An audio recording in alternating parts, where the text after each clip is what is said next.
Okay, yeah, thanks a lot for inviting us here to give this talk today. We're excited to share what we've been working on with our own center. So we represent the MR Physics and Instrumentation Group, MPI subgroup. So we're led by Larry Wald. A lot of the recent progress has been made by Erica Mason, so she's going to be showing some slides at the end. Also, Eli Mattingly is a grad student, and Constantine and Monica. And then Joe and Emery Mandeville have been really key collaborators in the animal experiments. Okay, so just a little outline here. I'm going to start by talking about our project goals and then giving some background focused on how does MPI work. A lot of people are not super familiar with this modality. And then I'll explain the theory of how we're going to apply that to functional neuroimaging. And then I'll talk about our scanner development. So we've been working on 3 separate systems. The first is a single-sided detector, and then a rodent imaging system. And then Erica will talk about our progress towards the human scale imaging system. So in general, our group is focused on sort of 2 MPI projects. The first is to determine feasibility of human functional MPI for improved sensitivity compared to other modalities, such as fMRI. The second is to assess the feasibility of MPI-based human breast cancer intraoperative margin assessment. And this was the focus of Erica's thesis, which she just finished up. Okay, so just some MPI basics here. It's a tracer-based imaging modality that uses injected superparamagnetic iron oxide nanoparticles, or SPIOs. And it's a method in which we detect and we map the SPIO's nonlinear magnetic response. It's really important to understand that it's not an MRI method. The signal comes from the tracer, not from the spins. So there's no resonance effect. And this means that there's actually some differences in the hardware, but there are also some similarities which our group has leveraged. So there are 2 preclinical scanners commercially available from Bruker and Magnetic Insight. Both of these allow only for rodent imaging. The good features of MPI are its high sensitivity, and this is the feature that we're sort of trying to leverage in our work. There's potential for very short scan times. There's no depth attenuation, like in optical methods, and you can also get a 0 background image that's quantitative. Some drawbacks are that the resolution is relatively poor compared to MRI and CT. The 0 background aspect could also be viewed as a negative because you may need an anatomical reference image. And of course, there's a need for an injectable, which is always a disadvantage. And so far, it's only been performed in rodents. The main limitations in scaling MPI to humans include the availability of FDA-approved agents, and also just difficulties in scaling the hardware in terms of nerve stimulation. So we see that the main limitations in current functional neuroimaging techniques are that it's difficult to see subtle cognitive effects in individuals, and this means that a lot of studies are averaged over populations of patients. So, we think that it's really limited by sensitivity, and that higher sensitivity methods are needed to better understand mechanisms of the brain and facilitate single patient phenotyping of brain disease. So our basic premise is that fMRI lacks the sensitivity to make statements about function or dysfunction in single subjects, and fMPI might provide the needed boost in sensitivity. So how does MPI work? So it was first introduced in 2005 in this Nature paper, tomographic imaging using the nonlinear response of magnetic particles. The basic idea is that an SPI tracer is injected and an AC magnetic field is applied that's called the drive field or the transmit field. And the SPIO magnetization basically follows the drive field. And then the response is detected as a DMDT by a receive coil. So similar to MRI, you have this AC transmit field, and you're measuring the signal response with Faraday detection. But unlike MRI, the signal is coming from the SPIOs, not protons, so there's no resonance. And because of this, you have to do simultaneous transmit and receive. So the magnetization of the SPIOs is modeled by the Longitudinal function, and this is really a really key concept in MPI. So you have this nonlinear response, which basically results in the magnetization of the particles saturating at a high enough field. This is the equation for the Longitudinal function. One parameter that's interesting to note is that the particle diameter affects the function. The nice thing about this is nothing else in the body responds like this. So this is the only thing that will have a nonlinear response. And this is how we're able to produce 0 background images. All right, so basic idea, if you have a big enough drive field that you're applying, the magnetization of the particle saturates, so you end up with sort of this square wave-like response. And then you can measure the dm/dt of this with a coil. If you look at the Fourier transform, because it's a nonlinear response, you get harmonics of the drive field frequency. You also are going to directly pick up the drive field because you have to do simultaneous transmit and receive. And this is not ideal because the drive field will be much bigger than the particle response, and it can overwhelm the receive hardware. So to account for this, we use the higher harmonic signals exclusively as the MPI signal and try to attenuate and ignore the fundamental frequency. If a DC offset is added to the drive field that is large enough, now the SPIO magnetization will be completely saturated. And when you try to measure it, you'll get no response. And so we can take advantage of this idea for doing the spatial encoding. So we can create a magnet field that has a field-free region, or a field-free point in this case. So if you use 2 loops of wire oriented in opposite directions, you can create a field-free point in the center. You can also do this using permanent magnets oriented in opposite directions. So now if you have a particle or a group of particles at that field-free region, we'll be able to measure this expected response. If the particle is outside of the field-free region, now the magnetization is completely saturated and we will not be able to measure any response from these particles. So we exploit the saturation for the spatial encoding. And so then the idea is we have this static field-free point field, and then we can add a time-varying shift field to move the field-free point around in space. And then we can raster it around a region of interest to form an image.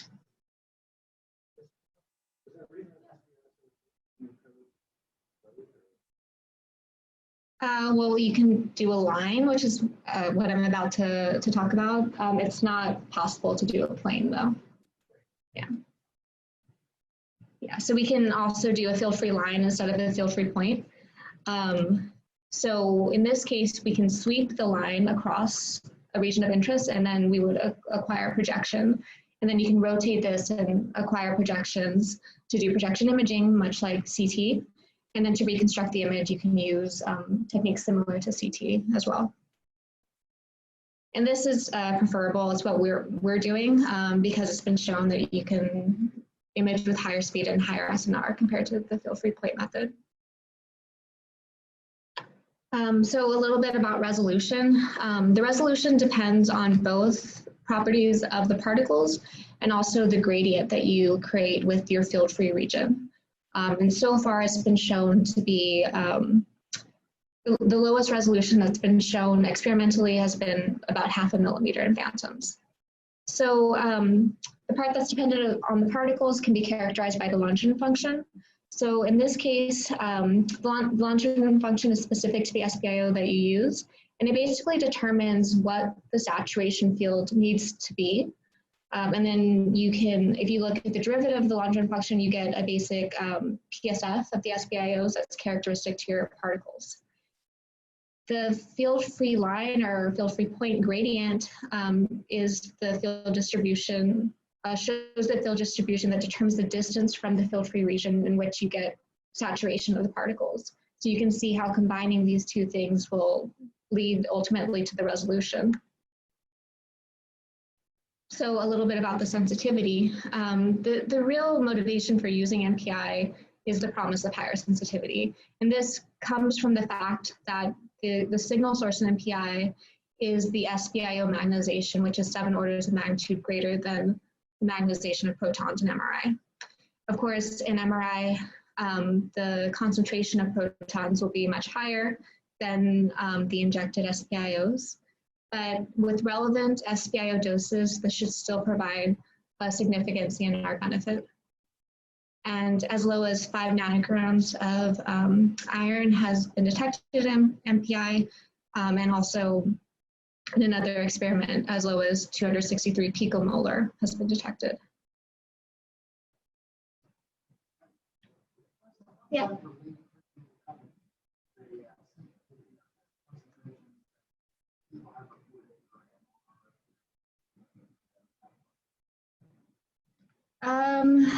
That's a good question. This is a good number. I think it's a good number, but it has been kind of hard for us to make a direct comparison between the two because of the negative contrast of MRI versus positive contrast of MPI, and also the fact that a lot of studies report sort of like the total iron mass that's detected in MPI, and a lot of, as opposed to sort of the dose that's used. But we think that it is in general quite a bit better.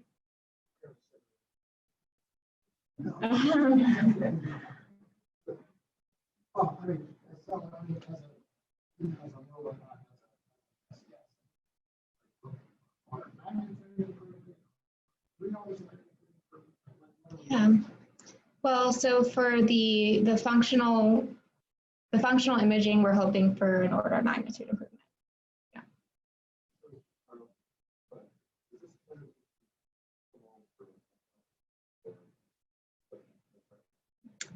Yeah, that's how it was.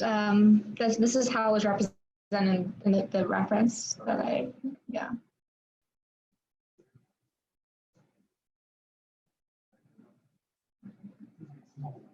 Mm-hmm.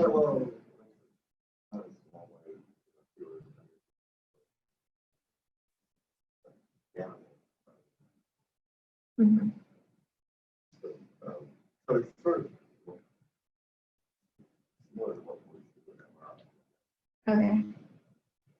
Yeah. I don't know. This reference was honestly a little bit confusing, so maybe I shouldn't have added it in there. But it was it was the lowest number, according to them, that has been lowest molar concentration that has been detected with MPI.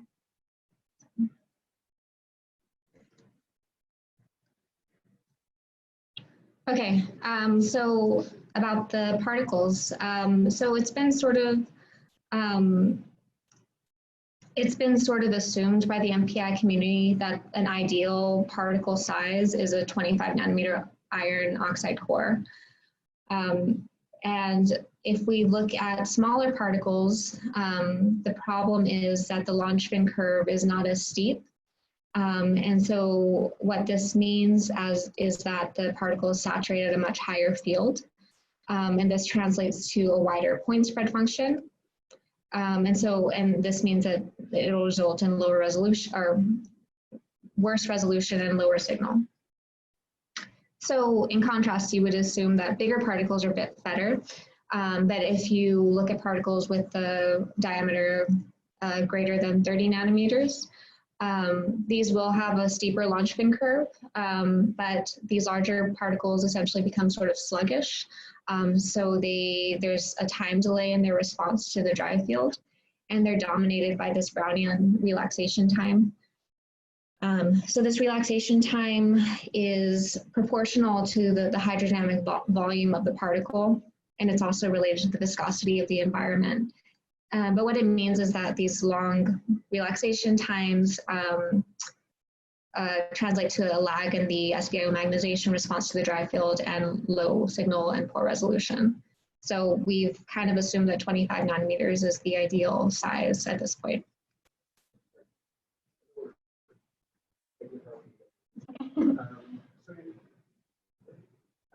So you're seeing signal outside the field. Yeah. There's super resolution tricks. Like, kind of know what your response should be, you know, what the field is. But have you considered it should increase the efficiency of imaging?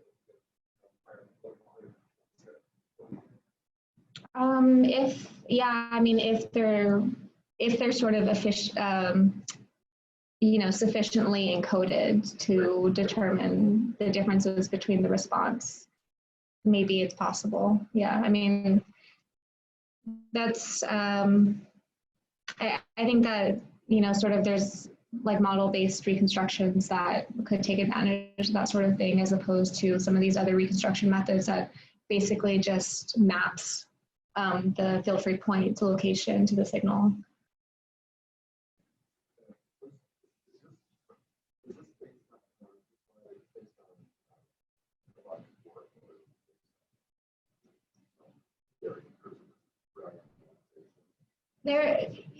So there are a couple of groups who have done a lot of work on this. It's not just theoretical, I would say.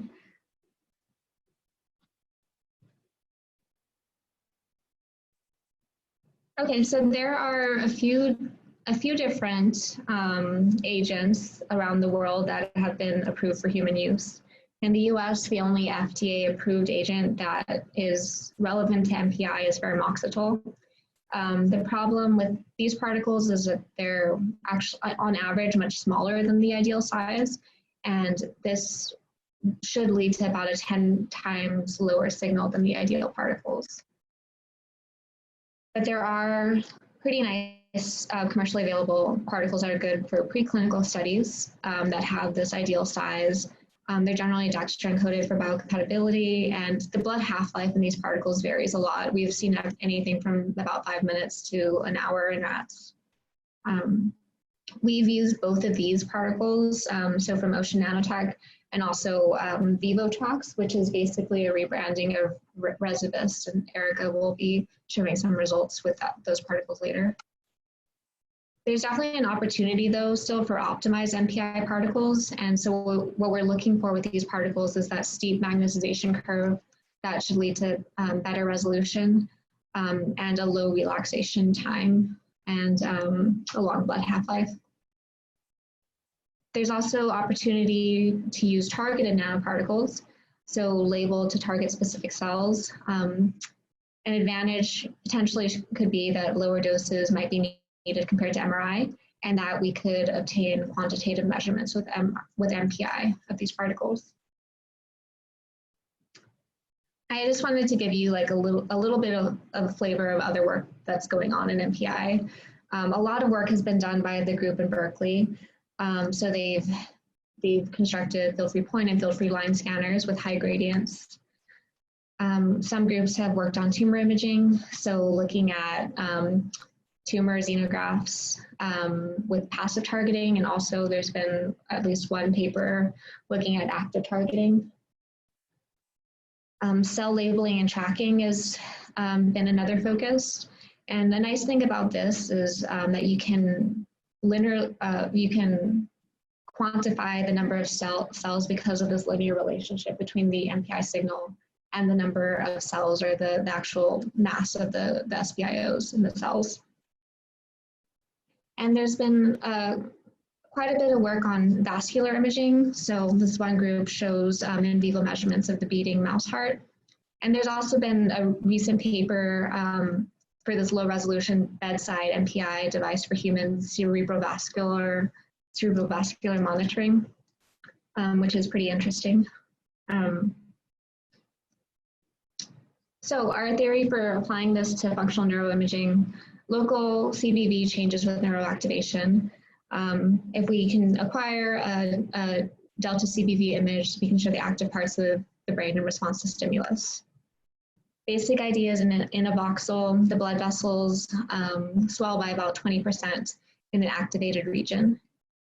And this is the same mechanism that has been shown in CBV fMRI.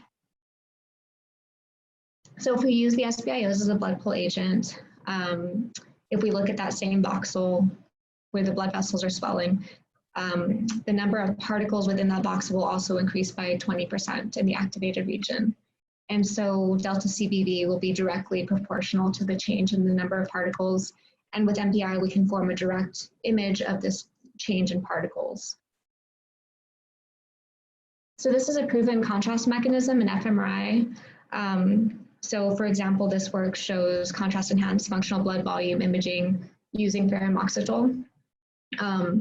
And so in our human studies, we plan to also use ferrum oxytol. So it's nice to see this directly applied in MRI.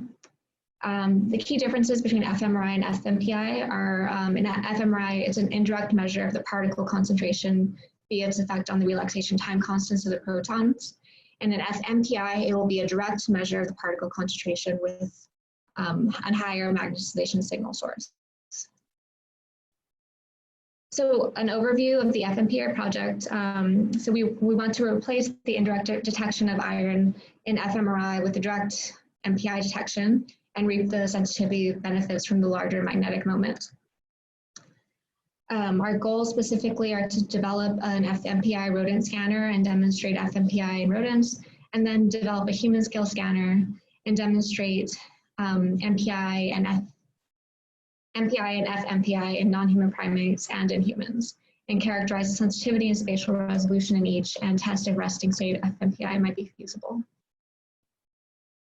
So to start, our first project was this single-sided MPI detector, which is just a single-sided detector that is placed on the surface of a rat's head. So we generate the transmit signal with this National Instruments hardware and power amplifier. And then we use a filter to attenuate harmonics of the drive frequency. So this is important because any nonlinearities in the drive chain could result in harmonics of the drive frequency that could be confused for the MPI signal. This is fed to the drive field coil, which produces the drive field in the rat brain. And then the nested gradiometer receive coil measures the magnetization of the particles in the brain. This is followed by a filter, which is sort of the opposite. This one attenuates the drive field frequency and resonates at the third harmonic frequency. So we want to measure the signal at the third harmonic of the drive field frequency, but we want to attenuate any signal we're picking up directly from the drive field. And this is amplified and digitized. So this detection system is simpler than a full-scale imager, and it was a purpose-built for proof of concept hemodynamic time series measurements in the brain. This is a photo of the drive coil. It's just a simple solenoid wound with Lutz wire. When we drive it with 20 amps, we get a 20 millitesla filled at the surface of the rat's head. Inside is the gradiometer receive coil, and this is important. It has two oppositely wound turn sections. When it's symmetrically placed inside the drive field, any pickup from the drive field cancels, and the induced voltage only comes from asymmetries, so from the SBIO magnetization near the surface of the head. And so this is really critical for the drive field attenuation. We formed the sensitivity map in simulation underneath the detector. And you can see that we're really only sensitive to an area right under the detector. And this is the only form of signal localization with this system. And we estimate that we're sensitive to about 24% of the brain with this detector, which is equivalent to about a 6.5 millimeter cube voxel in the brain.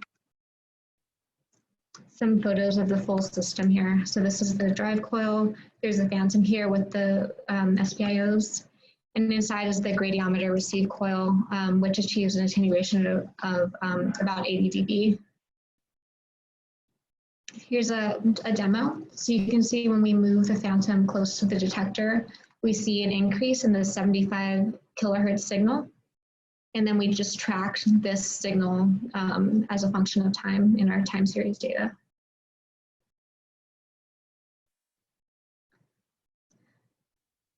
So for our experimental procedure in rats, we closely followed the procedure that was done by Joe previously in MRI. For the animal prep, the rat was anesthetized and closely placed under the detector, and the breathing was controlled with a ventilator. And then we induced alternating hypo and hypercapnia. Hypocapnia was induced by increasing the respiration rate, which decreases CO2 in the blood and decreases CBV. And hypercapnia was induced by using a 5% CO2 gas, which increases CO2 in the blood and increases CBV. In theory, we should see modulation of the MPI signal that's proportional to these global CBV changes. We use these ocean nanotech particles, which again have a 25 nanometer core, and they have about a 1 hour blood half-life. So here are some of our results. This just shows the MPI signal during the infusion of the particles. And you can see that during the infusion, we see a linear increase in the signal. And this is nice because it shows us that we can, our measurement is quantitative and positive contrast. We also notice though that there is an increase in noise as the signal increases. So we looked at this a little bit closer. So here we're plotting the standard deviation of the noise as a function of the MPI signal level. And above a certain threshold, we see this linear noise increase with signal strength. And this is something that we did not see in phantom data. So we determined that this is likely physiological noise.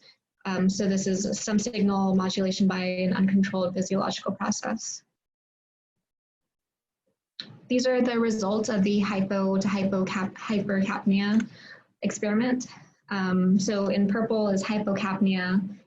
Again, this should result in a decrease in CBV. In pink is hypercapnia, which should result in an increase in CBV. And so we were able to track this quite nicely with about a CNR of 50, and we see about a 10% signal modulation. We repeated the experiment in a few animals to show repeatability. And in all cases, we saw about a 10% signal modulation with some variability based on the experiment time, dry field amplitude, and the detector placement. But overall, with this device, we were able to show these dynamic measurements of the third harmonic signal component and detect global brain hemodynamics with CNR up to 50 and demonstrate sort of feasibility of detecting CBV with MPI. The clear limitations with this system is that there's no imaging. To do this, we need a selection field. Because of this, we can't localize to specific regions in the brain for focal experiments. So for example, looking at the somatosensory cortex for forward pulse stimulation. So we moved on towards implementing an imaging system. And I'm going to turn it over to Erica now to tell us about this. Thanks. Right, so expanding on the work that Clarissa just presented with the single-sided magnetic particle detector, we wanted to build a full imager, so add spatial encoding hardware. So our transmit and receive is actually quite similar to the single-sided detector Clarissa presented. Now it's inside this copper bore tube, and it's a slightly larger inner diameter so that we can actually fit the rat head inside it as a volume coil instead of a surface coil. And so this copper tube, the transmit receive is inside the copper tube, and around it we have permanent magnets producing the FFL and shift coils, which shift the FFL across the projection axis to acquire projection. And then these are then rotated about a stationary copper bore tube to acquire projections. So a little bit more on the 2D field-free line imager concept we're using. I've created this illustration here that shows a really generic concept of a 2D FFL imager. So the blue blocks represent generically the permanent and electromagnet shift hardware. I did this generically because it can be created with various combinations of permanent and electromagnet. It could be all electromagnetic. The 2D field of view is shown by the gray slice inside the transmit and receive hardware in red. And then the projections are shown with the orange lines down at the bottom for the gantry at different angles. So you can see how these projections are created as the selection encoding hardware is rotated about the board. And we do 2D kind of for simplicity, but we can get 3D quite easily by shifting the sample or the object down the bore. So Our transmit and receive, as I said, is quite similar to the detector that Clarissa presented. The transmit and receive chains are essentially the same, and the rat head sits inside the first radiometer coil for this preferential pickup. So we cancel out the dry field and can pick up the signal from the rat. And then our encoding fields, the white arrows show the direction of magnetization of the permanent magnets. These are 2 by 2 by 16-inch neodymium magnets producing a 2.83 Tesla per meter measured field. And then the shift coils are these diamond-shaped coils. They're actively water-cooled, and they produce, with about 27 amps, a 36 millitesla field, which allows us to shift the FFL across our full field of view about 3 centimeters to cover a full rat head. So this is what the physical system looks like. We have the permanent magnets housed in this ABS plastic casing. The shift coils and the water tubing can be seen here. And we need continuous rotation to enable time series imaging. And so to do that, we use slip rings. So we have an electrical slip ring for powering the shift coils without winding up cables, and also water slip rings, so the water tubes don't get wound up as we continuously rotate the gantry.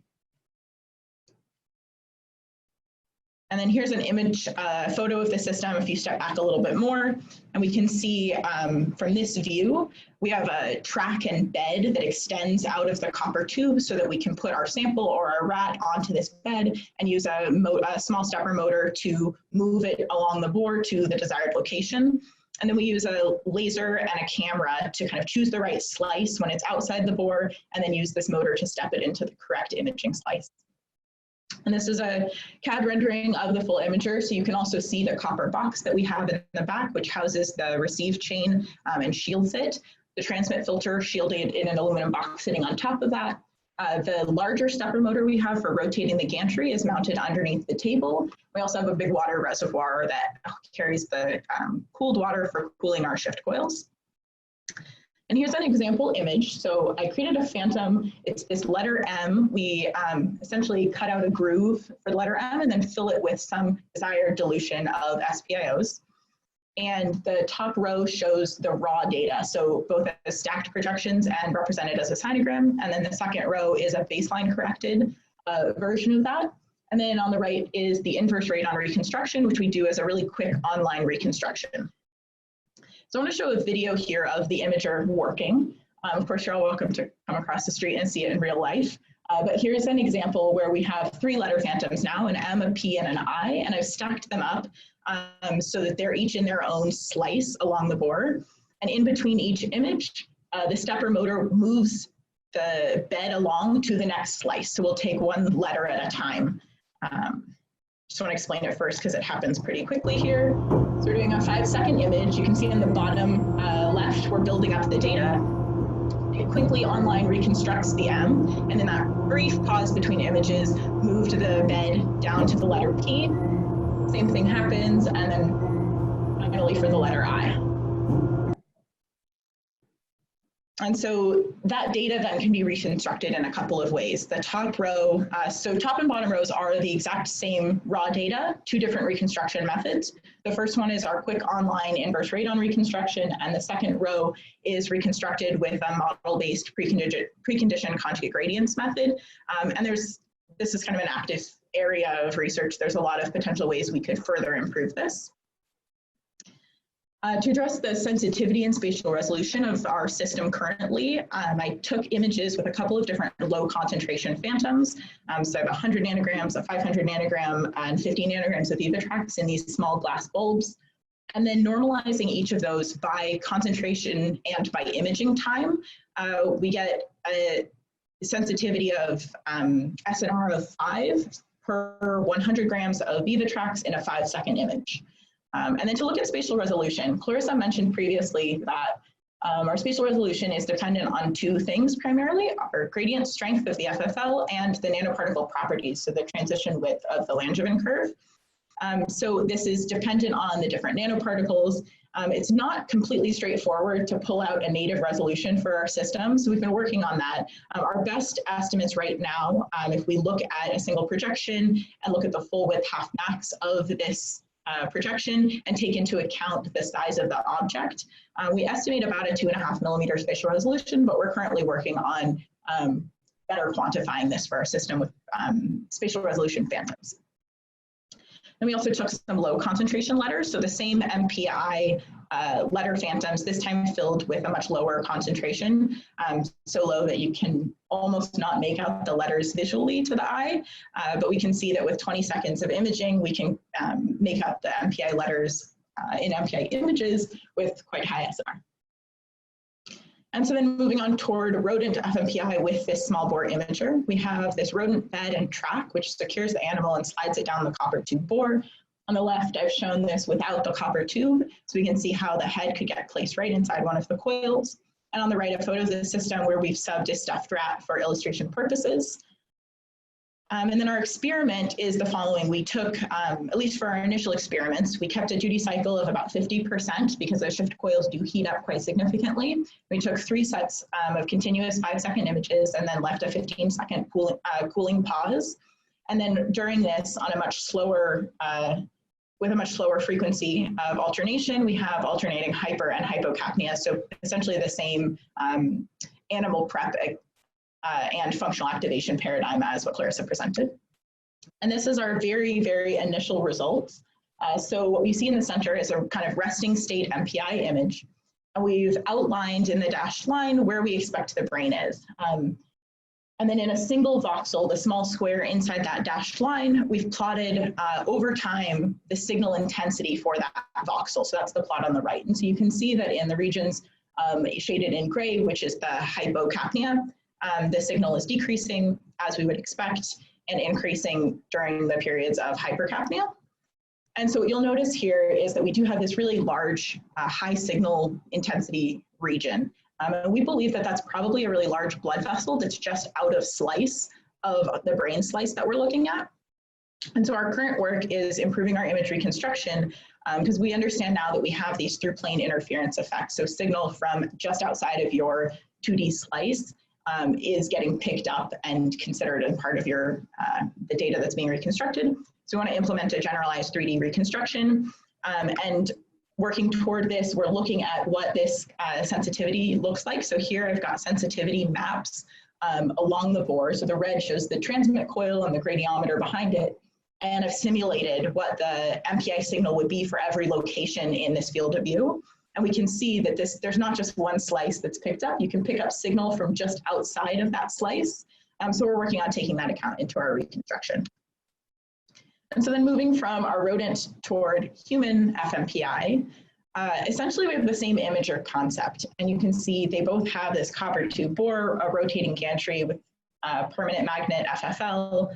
It's really the same general imager concept, but we're scaling it up to human size, which of course poses some technical challenges. We started off by simulating what kind of SNR losses we could expect from scaling this up to human size. So looking from rodent size coils to human size coils, and we expect about a factor of 20 loss from scaling up. Most of that comes from loss of sensitivity from increasing the size of the coils, but also about a factor of 2 might come from limitations on the drive field amplitude that we can use based on human safety constraints, which I'll come back to. And then we also simulated MPI images using an axial slice free surfer segmented human brain. And here I've shown it with 2 different gradient strengths, 1.5 Tesla per meter, which is kind of realizable with today's technologies, and then a goal image to see how our spatial resolution changes with the gradient strength. We published this work a couple of years ago in the International Journal of Magnetic Particle Imaging. And if we compare our simulated MPI to current fMRI, we can see that given that fMRI is typically smoothed from its native resolution, we expect to be able to achieve about the same 6mm spatial resolution. Temporal resolution we could do on the same time scale, 3-second images for functional activation. We could do a time series length very comparable to what's done in fMRI, 10-minute experiment. And then in fMRI, the contrast to noise is typically around 5 for a 10-minute experiment. And this is what leads to the requirement to average over large populations to pull out statistically significant information. And in fMPI, with our simulation, we estimate that we could get a CNR of around 40 for a 10-minute experiment. And this makes some assumptions about the dose that we could give, a typical dose we could give a human, and assumes this 20% CBV change. So this was promising enough for us to start working on building this. Our design, of course, we want it to be safe for humans. We want to use currently available technologies because we are trying to build a first proof of concept system. We'd like to maximize our gradient strength as that increases our spatial resolution, but of course we also need to be able to shift the FFL across the full human head, so that'll limit us, limit our gradient strength. And then we also have to address electrical supply and heat removal. We estimate that we'll need to deal with about 100 kilowatts of heat if we want to do a CW experiment for 10 minutes. And we need to constrain our system to a temporal resolution at least 3 to 6 seconds so that we can see physiologically relevant functional changes. And of course, our geometry needs to leave space for the human head, clear the shoulders, etc. And the work that I'll talk about focuses on the selection field hardware. So that's really what we've made the most progress in so far. So it is the same 2D FFL system. We use the permanent magnet to produce the field-free line. So that can be seen, there's a cross-section in the top. You see the permanent magnet with the black arrows. And the bottom left shows the 3D view of our design for the permanent magnet. We also use a steel backplate to boost this field a little bit. And then the electromagnet shifts this FFL, as you can see in the animation in the bottom right, back and forth across this projection axis. And these are going to be quite heavy. We estimate 250 kilograms per side of the magnet material, and we're aiming for about a Tesla per meter gradient strength. And then we come up with a terminology here. We're calling each individual side a magnet assembly. So magnet assembly has the permanent magnet, the backplate, and the electromagnet. We had to address resistive heating in our shift coils. And so we've done this by using about a 6 millimeter by 6 millimeter square copper wire with a 3 millimeter hollow channel in the center for water cooling to flow. And then we're using a highly parallelized water system. So we've come up with these manifolds and individual layers of these racetrack windings that allows us to have a series electrical connection and highly parallelized water flow. We've done a thermofluid analysis and shown that we expect with this parallelized water to be able to remove 60 kilowatts of water per electromagnet. We also have to address eddy current heating. The AC shift field will induce eddy currents in the permanent magnets as simulated in the top right. This depends on the shift frequency, our AC frequency for the shift coils. And our AC frequency for the shift coils also determines our imaging time. So if we did a 60 hertz shift field, we could image every half a second. If we did a 5 hertz shift field, it would be 6-second temporal resolution. To address these issues, we decided to break up our permanent magnet large block of neodymium material into small component blocks that are electrically insulated from one another. And doing this, say we assume our worst case 60 hertz, which was half-second temporal resolution, we can reduce our heating from over 800 kilowatts to less than a kilowatt. So this works very well to break up the eddy currents. And we do something very similar for the steel backplates, which will have a similar effect. In that case, we'll laminate it, which is the method used in typical transformer cores, and we can keep our heating to less than 200 watts for 60 hertz. We also have to consider human safety. So time-varying magnetic fields will cause tissue heating, SAR, peripheral nerve stimulation, PNS or magnetostimulation, and in addition, because we're looking at the human head, we have to think about retinal stimulation. And so we have 3 sources of DBDT to consider in our system that can cause human safety constraints. The first is the shift field, which will be somewhere between 5 and 60 hertz shift. Rotation of the FFL, which will be much slower, less than a hertz. And then we also have the drive field, the 25 kilohertz. And if we look at some previous work that's been done estimating magnetostimulation and SAR threshold limits in the human body, we can see that all 3 of these fall under the SAR-dominated regions. We don't have to worry about SAR for an MPI system. We do have to worry about peripheral nerve stimulation. And we estimate, based on the work that's been published previously, PNS limits will limit our drive field to around 15 to 20 millitesla peak, but that should be reasonable for MPI. Our slow shift and rotation, we need to take a further look at. They're much lower frequencies, so the thresholds are quite a bit higher, but there isn't a ton of data around these frequency ranges that we care about. We also have to care about retinal stimulation thresholds, and we can see from some previous work that's been done that the worst case threshold is right at 20 hertz, which is smack dab in the center of the range we're considering for the shift frequencies. And so we know that our shift frequency is going to be limited by PNS and retinal stimulation. And to look at this further, we're working with Matthias Davids, who's now a faculty at the Martinos Center, and he does work with nerve stimulation modeling. And so he has these nerve atlases with these branching points and the direction of propagation that allow him to investigate and simulate peripheral nerve stimulation with different fields. And so he does this using a body model and coil geometries. He's able to simulate the electric field that would be produced in the body using this, and then can use this information and a circuit model to take these electric fields and simulate what peripheral nerve stimulation that would cause. And he's done this work with MRI head gradients. For instance, here you can see the stimulation expected for an MRI head gradient for the 3 different axis gradients. And we want to work with him to expand this work to MPI relevant coils and fields and frequencies to improve the performance of our human system. So the current design of our magnet assemblies is detailed here. The main points here is that we've decided to use a shift frequency around 7 hertz. Our permanent magnet and backplate heating are limited to less than 25 watts, which CW over a 10-minute experiment only corresponds to a temperature rise of less than 1 degree Kelvin. So our breaking up the permanent magnet backplate works quite well, and electromagnetic heating is pretty sufficiently addressed with our parallelized water cooling with about 27 kilowatts per electromagnet. And of course, this all needs to be mounted into a large gantry. So here you can see the aluminum framing and the copper tube in the far left. There's a 40-centimeter copper bore, which serves to house the transmit and receive hardware and attenuates electromagnetic interference. We have the rotating gantry, which mounts and secures the permanent magnet and electromagnet assemblies and enables rotation. The side view here shows the rollers. There's 8 rollers so that it spreads out the weight pretty evenly and a motor for rotating it. And here's what the system looks like, a CAD representation when it's rotating with the patient bed in place. And I've also included just the coils themselves with the person for orientation. On the current status of our project, the permanent magnet and backplate assemblies have been contracted out. They're currently under construction. The gantry has been contracted out, also currently under construction.